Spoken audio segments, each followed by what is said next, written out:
waaw damay taxaw foofu tuuti ne du rek Kilifeu ak Simon parce que am nañ xëy na ñu taxaw di leen waxal képp koo xam ne dañ laa jàpp fii ci mim réew loi moo la may ne su nekkente ne yow ponk yi ñu laaj pour mën laa may liberté provisoire ponk yooyu ma nga ak yow ñu may la liberté provisoire mooy maanaam yaa ngi dëkk ci réew mi te xam nañ sa adresse am nga fi njaboot te xam nañ fan lañ dëkk fii ngay liggéeyee te xam nañ nan ngay def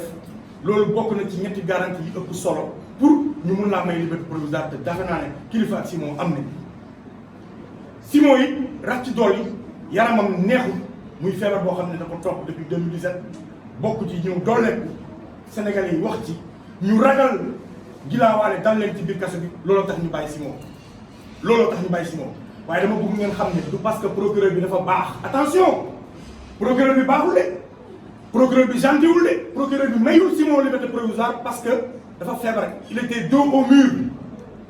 parce que Simon dafa répondre ci lépp loo xam ne moom la ñuy laaj ci ay ponk il n'avait pas le choix de la même manière que amul choix ci situation kilifa bi waaye fayantoo lañ ci gis ak xoqatal ak kum tappale parce que teguñ ko fenn fu ñu leen ko mënut may du ma delluwaat sax di tudd ay Bougazelli di ci boole kilifa toftal turu Kilifeu ak Bougazelli yëpp kilifa la toftal turu bandi de grand chemin yi nekk ci réew mi di sàcc di taxawaalu ak turu Kilifeu yëpp kilifa la parce que taxawaayam ci biir réew mayul benn Sénégalais muy toftal turam di ko méngale ak kum ci mënta doon ci ces voyous de la République yi nga xam ne ñu ngi taxawaalu nekk ci seen ay soxla kon Sénégal ñun ñëpp ñoo ko gisandoo yoon moo nekk di jeng yoonu Sénégal moo nekk di def la ko neex di fayantoo ci yu ñàkk fayda di nekk ci ay détails nañu bàyyi doomu jàmbur mu génn te ñu gaaw juger cette affaire et attention Simon sax liberté provisoire bi dañ cee ñambaas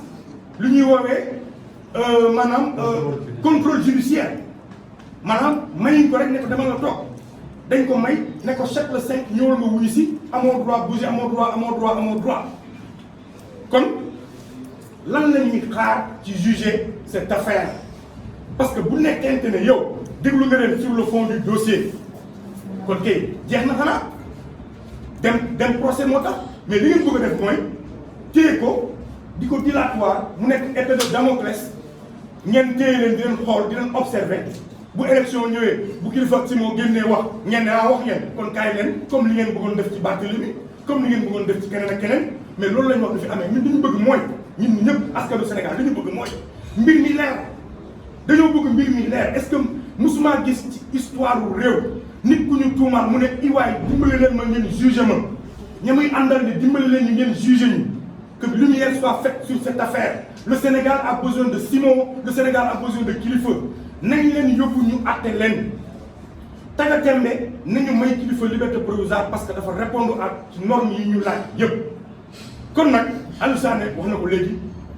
Kilifeu xëy na moom mooy point de départ pour ñun mais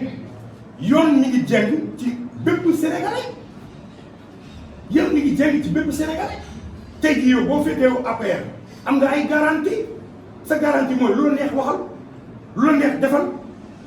foo dugg foo jëm kenn du la laal kenn du la xoqatal utal say nervi dóoreel jëlal say jaasi dóoral waxal lu la neex kenn du la xoqatal kenn du la laal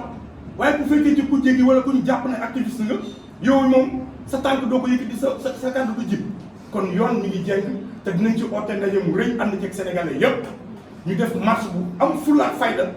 laaj suñu justice bi mu bàyyi ni mu nekkee parce que dafa yàq image du Sénégal dafa ruusloo Sénégalais tey jii kenn amatul fierté ci justice bi nga xamante ne nii nguuru Macky Sall da ko jël def ko yatam bu ñuy dóoree képp koo xam ne féetewoo ci wàllam et que loolu constat la bu bépp Sénégalais def et ci loolu la ñu wax ne dañ ci war a taxaw xeex ci ba am ci ay jéego pour que Sénégal mën a delluwaat nekk un pays boo xam ne dañ koy woowee état de droit aujourd'hui kenn mënatul wax droit fii au Sénégal et je pense que Y en a marre ci comportement bi mu adapté woon c'était un comportement pour man bu juge yi procureur yi justice bi jël exemple ne attention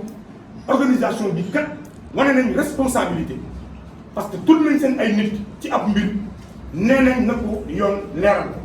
waaye yoon bii moom ku ko bàyyeeg nit wala ku ko bàyyeeg mbir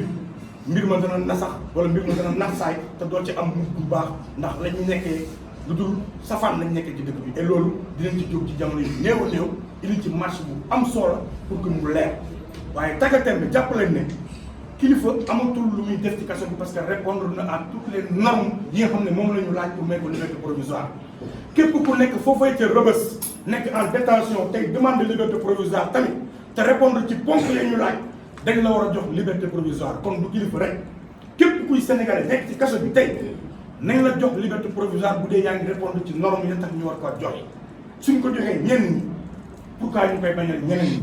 te ñu génne loxol politique ci yenn dossiers yi ci même réew buñ bëggee réew mi nit ñi am jàmm nekk si jàmm loolu laa ci bëggoon a sànnee buñ ci ay kàddu di taaxirlu seeni question bu dee am na ñu mën a wéyal waaw ñu dafa ñu am sànni nee na ñu jox Fatim ci